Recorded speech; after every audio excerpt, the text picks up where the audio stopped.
Chers amis, chers abonnés, chers collègues, bonjour. Aujourd'hui, on va parler de vengeance.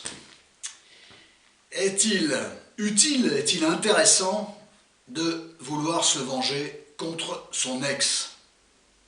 Contre l'ex qui vous a fait tant de mal. Alors, ce qu'il faut savoir, c'est que la vengeance, chez l'être humain, est un réflexe, une caractéristique, somme toute, logique.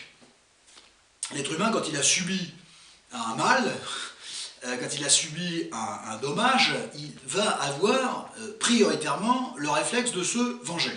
Voilà, œil pour œil, dent pour dent. Voilà, on m'a fait mal, je vais faire mal.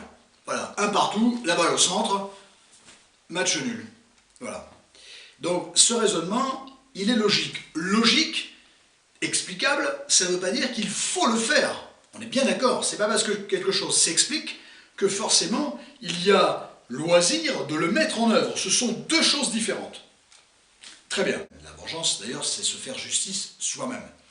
Ce qui est absolument interdit par les textes de droit, par les textes de loi, mais ça fait partie des caractéristiques de l'être humain. Réparer par lui-même un préjudice qu'il a subi.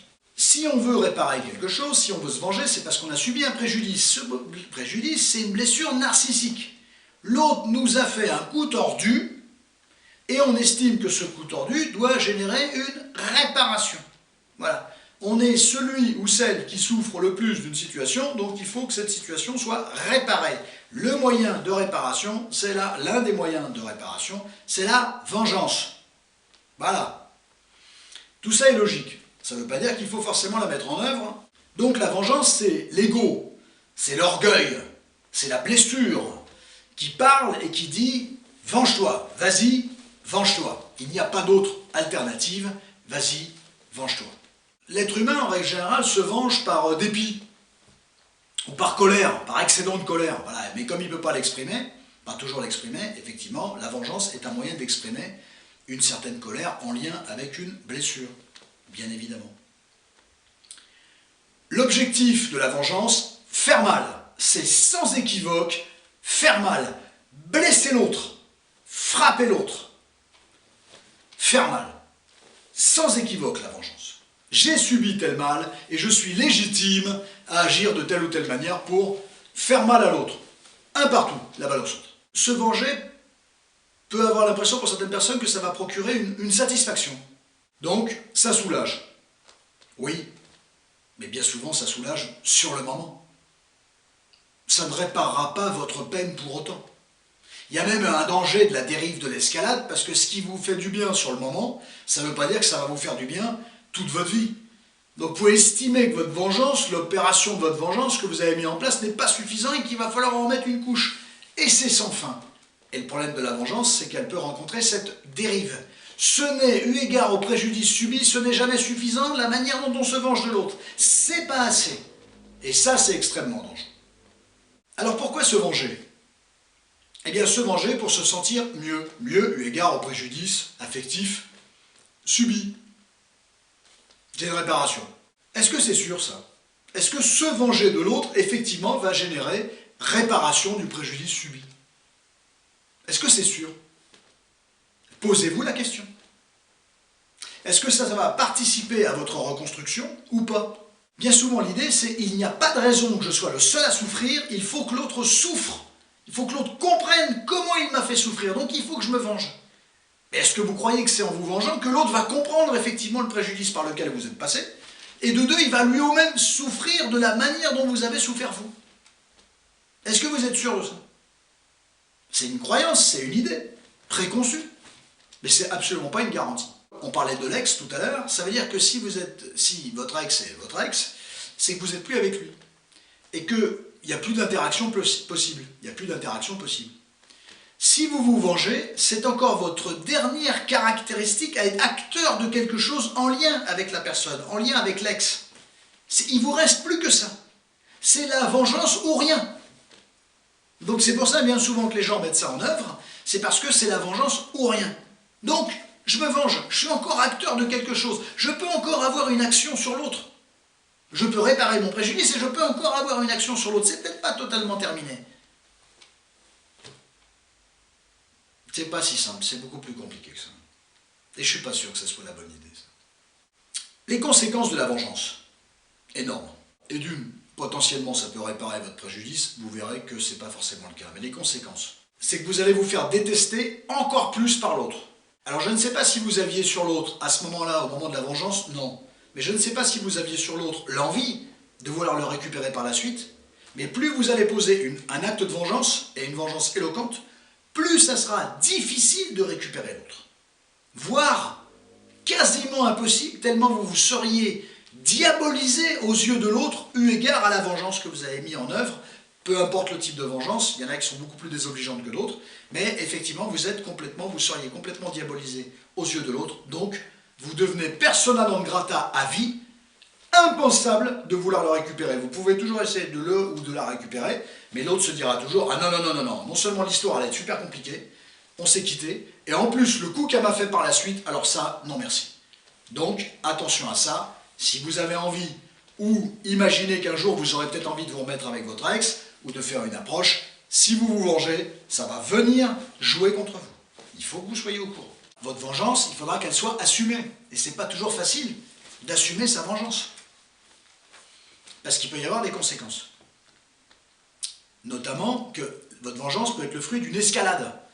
Vous vous vengez de quelqu'un qui le prend très mal et qui lui aussi, pour se venger de ce que vous lui avez mis dans la tête, va essayer lui aussi de se venger. C'est vengeance sur vengeance, c'est une véritable escalade. Posez-vous la question du risque que vous prenez à rentrer dans un système comme celui-là. C'est la guerre, et c'est une guerre qui peut faire très mal, qui peut vous coûter très cher. Les répercussions de votre vengeance peuvent être absolument délétères. Les personnes qui ont subi votre vengeance vont parler à d'autres personnes. Voilà, les gens vont être au courant de ce que vous avez mis en place, les gens risquent de vous regarder différemment. Voilà, tout ça, attention, ce sont des éléments à prendre en considération parce qu'ils vont avoir grande valeur au moment où vous allez mettre votre vengeance en œuvre, mais surtout après. Une fois que votre vengeance aura été mise en œuvre, les gens risquent d'avoir un regard sur vous complètement différent de celui qu'ils avaient avant, en fonction de ce dont ils vont être informés. La vengeance en soi, est-ce que c'est une bonne idée ou est-ce que c'est plutôt une fausse bonne idée? Est-ce qu'il n'y aurait pas plutôt tendance, plutôt que de s'occuper effectivement de l'autre, de voir comment vous pourriez vous reconstruire et reprendre confiance en vous, eu égard au préjudice subi? Ça, c'est une question, c'est une grande question. Moi, je pense qu'il est peut-être mieux, effectivement, d'évaluer, d'envisager qu'est-ce qui peut être bon pour vous plutôt que ce qui pourrait être mauvais contre l'autre. C'est une approche libre à vous, mais je pense que cette approche me paraît beaucoup plus porteuse pour vous. Une fois que vous êtes vengé, bon, admettons, ça soulage. Voilà. Quelle image vous aurez de vous après? Et en fonction des conséquences et des répercussions, quelle image vous aurez de vous? Bravo, bien joué, génial, je suis fier de moi. Ou de dire, aïe, aïe, aïe, c'est peut-être pas ça que j'aurais dû faire, c'est peut-être pas comme ça que j'aurais dû faire. Mais méfiez-vous parce que c'est pas évident que sur le moment vous avez une bonne image de vous, vous êtes content, que forcément vous aurez la même image de vous, pas de l'acte, hein, de vous, par la suite. Ça, il faut se poser la question aussi. Si vous voulez embêter votre ex sous forme de harcèlement, c'est pareil, c'est encadré par la loi. Très très vite, vous allez tomber sous le coup de la loi et vous allez tomber pour harcèlement physique ou moral et ça peut se retourner contre vous. Faites gaffe. Vous n'avez pas une marge de manœuvre très très élaborée sur ce terrain-là. Faites très attention à ce genre de choses. N'est-il pas, je l'ai dit, n'est-il pas préférable de se concentrer sur vous-même, sur votre propre reconstruction, plutôt que de vous concentrer sur votre ex? N'est-il pas mieux d'aller de l'avant plutôt que de rester figé dans une situation? Pensez à vous venger de votre ex, vous êtes figé sur la situation. C'est l'antithèse d'aller de l'avant, de se reconstruire, d'aller de l'avant, de rebondir, c'est l'antithèse. Il faut le savoir. La vengeance, c'est pareil, c'est l'antithèse du deuil. Autant de temps que vous fomentez un plan contre votre ex, vous ne vous occupez pas de vous. Vous ne faites pas votre deuil, vous n'allez pas de l'avant. Vous vous occupez de l'autre, de votre ex, de lui faire du mal, vous êtes toujours dans la relation avec l'autre. Toujours pris par les affects en lien avec la relation avec l'autre. Et ça peut être extrêmement problématique pour vous. La vengeance, c'est l'antithèse du deuil. C'est l'antithèse du travail de deuil, du partenaire, autrement dit de l'ex. La vengeance, ça cultive le caractère obsessionnel sur l'ex, en fait. Et ça peut être une belle problématique. L'antithèse du travail de deuil. Au lieu de retrouver l'amour et d'aller de l'avant, pourquoi, effectivement, vous avez tout intérêt à tenter, à fomenter un plan contre l'ex? C'est pas comme ça que vous retrouverez confiance en vous, d'aller de l'avant et de retrouver l'amour. C'est pas comme ça. Ça, c'est une certitude. Est-ce que vous vengez de votre ex? Est-ce que ça va vous rendre heureux? Mais vraiment heureux. D'accord, réparation, justice est faite, allez, ok, vente d'État, ok, super. Vous verrez, les effets, ils vont durer un certain nombre de temps, pas très longtemps. Voilà. Est-ce que vous allez être heureux de ça? Non. Enfin, probablement pas. Je ne peux pas répondre de manière péremptoire. En tout cas, posez-vous la question. Est-ce que ça va vous rendre heureux? Est-ce que ça va participer à votre bonheur? C'était absolument capital qu'on parle de ça aujourd'hui et qu'on soulève les différents prismes, les questionnements afférents à ce problème de la vengeance, tout en reconnaissant effectivement qu'elle existe, elle est là chez l'être humain. Mais est-ce que c'est parce qu'elle est là qu'il faut forcément lui donner le libre cours? Ben, c'est pas si simple. C'est pas parce que l'être humain a une caractéristique qu'il faut qu'il la mette en œuvre pour autant. C'est ça qui est intéressant. Oui, pour le fait de dire, ok, ça, c'est là, c'est dans la tête, à ce moment-là, c'est normal, mais attention, prenez du recul, ça va passer, parce que le mettre en œuvre, c'est peut-être pas forcément la meilleure idée. Il va y avoir des enjeux, il va y avoir des effets, et les effets peuvent être absolument délétères. Mais c'est normal que vous ayez envie de vous venger, c'est normal, ça fait partie du processus. C'est normal. C'est le processus de la colère, c'est le processus de la blessure, c'est le processus de l'amertume, c'est un processus logique. Mais c'est pas parce que le processus est logique que forcément il faut le mettre en œuvre. Libre à vous. Mais je ne suis pas persuadé que ce soit la meilleure idée. Posez-vous les bonnes questions. J'ai essayé de faire en sorte ici, ensemble, qu'on se pose les bonnes questions.